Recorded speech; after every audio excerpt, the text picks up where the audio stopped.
Wow. So this is from a catacomb in Rome. It's underneath a villa. It's dated, I've usually seen it's dated to the 3rd century AD. You can tell it's Jewish because you By see the the two way, menorahs. the author's name is Jesus too. Oh, Jesus. yep. Yeah. Yeah, Jesus leaving the temple on Yom Kippur after doing sacrifices for sin. Wow. Sound familiar? And also compared to the morning star. And also in this bit of archaeology, we see here the two menorahs here, so we can definitely tell it's a Jewish setting. In the middle, Also written in the same time period, 200 to hmm, 175 BC. yeah, So yeah, it fits the genre. It fits. You could oh like, yeah. you're putting it all together. As you could tell. Hmm. And so the interesting thing here I've noticed with this, so in the middle, it looks like the Holy of Holies. It's opened up. It's kind of hard to tell. It's a little bit damaged, but in there, it looks like there's a bunch of scrolls. It's the sacred text of the Jews. So we have the Holy of Holies opened up. Basically, it's the temple open, like something is coming out of the temple. And on the left and right above that Holy of Holies, you see the sun on one side, the moon on the other, obscured a bit with clouds. And right above that, an 8-pointed star. Yes, that's the Venus. That's the Ishtar symbol, right? So if you're going to depict the morning star, it almost is always an 8-pointed Always. star. Other stars can also be depicted with 8 points, but basically, if you're trying to represent the morning star, it has to be 8-pointed, basically. Yeah. By the way, So it's not like a slam dunk morning star, but it fits exactly the description in the book of Sirach. a lot of the early Middle Ages artists. Now before anyone crucifies me for saying this, I'm fully aware. I'm not stupid. Fully aware that every artist is their own thing. So it's not like the church made all these paintings. They're all separate artists. I get that, okay, but just look in the middle. Look at her medallion. There's Mm-hmm. the 8-pointed star. It almost seems like a lot of the early paintings, even medieval painting, even later on, there's always some sort of an attempt to identify Mary with the 8-pointed star of Venus, which I think is from Revelation 12. Maybe that's a thing. But then you'd have to argue, how did all the artists know this? Hmm. And you have to look into where the artists are coming from, who's funding the artist. Yeah. So I mean, I'm just throwing that out there for thought for people to think about. Like, I think it's interesting. All right. Yeah, that is also a very good observation. Yeah. I'll make a couple more as well about this catacomb. So the fact that it shows the sun and moon a bit obscured behind clouds, but only that star above it seems to be big, bright, and unobscured. That seems to actually be derived, at least the commentaries I've read, derived from Isaiah 60, 19 and 20, where it says that basically in the new holy Jerusalem, there will be no need for the sun or moon, that God will provide the light.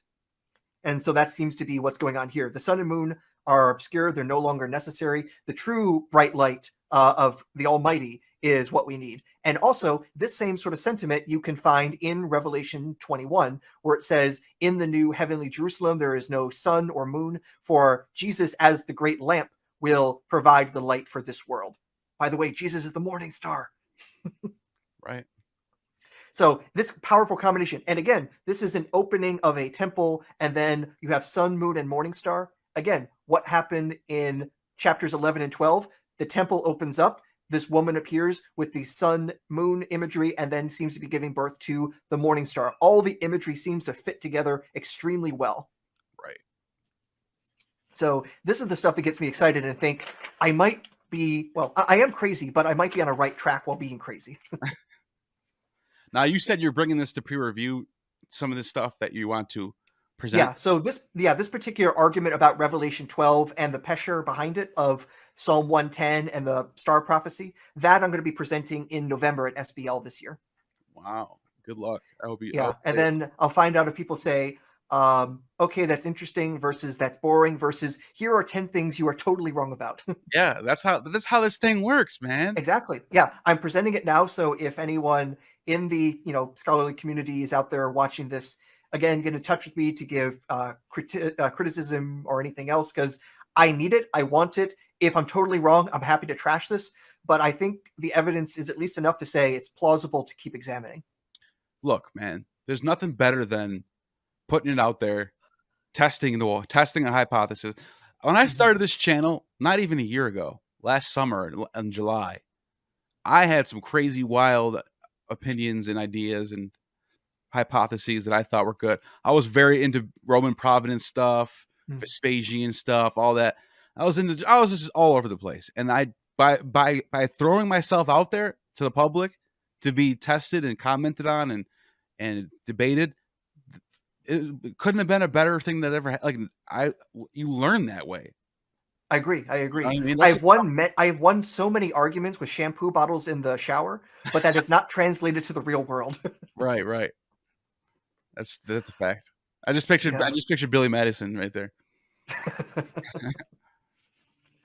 uh, uh, yeah. Now you're making me think of actual good Adam Sandler movies. Okay. All right. All right. So I think at least I have a good hypothesis for where the imagery of the morning star comes from this Pesher method. It can explain what is going on in Revelation, but still there is the question then, how might it also relate to our other sources? So in particular, how does it relate to Ignatius and Jesus as a star? How does it relate to the Star of Bethlehem and the Gospel of Matthew? So again, this is in this slide I here didn't mean to showing click the that. two. My bad. No, no, no, no. You actually I, you read my mind and went ahead correctly. uh, So we both proved the Pesher behind this, and we proved the existence of psychic powers. nice. It's a good night. It's a good night. Yes. All right, Breakthroughs. all right. So again, we have our two major hypotheses of how this might work. That there's maybe two disparate ideas of stars related to Jesus. The one we find in Matthew, and then the one we find in Revelation, and they're ultimately separate in some way or form. So to answer this question of which of these models might be correct, is it really the case that maybe they all go back to a singular one? We need to get into source criticism. So I have, some of the issues with at least earlier attempts at source criticism to like read the Gospels and try to figure out all the different sources that they had. So I read more and more of the Gospels like being very inventive, being very creative. They don't need to say, well, this was said by such and such in the oral literature or the oral storytelling, and I'm going to incorporate it into mine. More and more, I see them being too clever to just hear whispers and then write them down. They seem to be much more methodical than that, especially the way Matthew structures things. So the idea of form criticism in that usually has this idea of this oral transmission, and then it gets stitched together by the gospel authors. I've had issues with that. But another way of doing source criticism is comparing the sources we actually have and then try to derive what's their relationship. That is with texts we do have rather than hypothetical texts that we try to reconstruct. And if we do that, I think we can find some interesting results. And by the way, this isn't my results, what I'm going to show here. This is actually what seems to be the majority of the literature on the subject. So in particular, the relationship between Ignatius and Matthew. Again, there's a lot of stuff that's in common between the letters of Ignatius, who was a bishop of Antioch. We think it's the same town that Matthew was writing in part because they have so much in common. Sometimes like absolutely verbatim stuff. Ignatius is the first person to mention the virgin birth of Jesus. There's things that look like exact quotes from the Gospel of Matthew.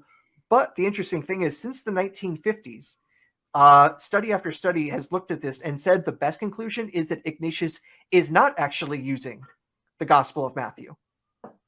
Really? But he knows Matthew's sources. And the interesting thing is, if we then look at what Ignatius says about this star, it has nothing to do, it seems like, with the birth of Jesus and Herod and all the things that we have from the Nativity story.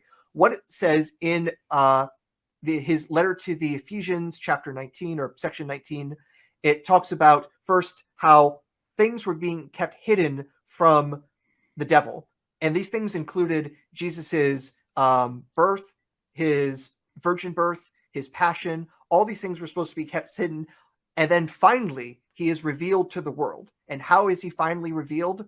As this star where the sun, moon, and other stars are dancing around them and singing in chorus to the bright new star that has come and has now basically completely upset the entire universe and all the demonic powers. That is what Ignatius says in what's called the Star Hymn in chapter 19 of his letter to the Ephesians. Obviously, it sounds absolutely nothing like what happens in the Bethlehem story. Right. And on the other hand, when it comes to Revelation, the first instinct might say, hey, there are a lot of places where there seem to be almost exact quotes between Revelation and specifically the Gospel of Matthew. But again, I've actually found that most of the major studies on this, the ones that are in depth on this, come to the conclusion that Revelation is not using Matthew as a source. Again, they seem to be using common sources or common traditions.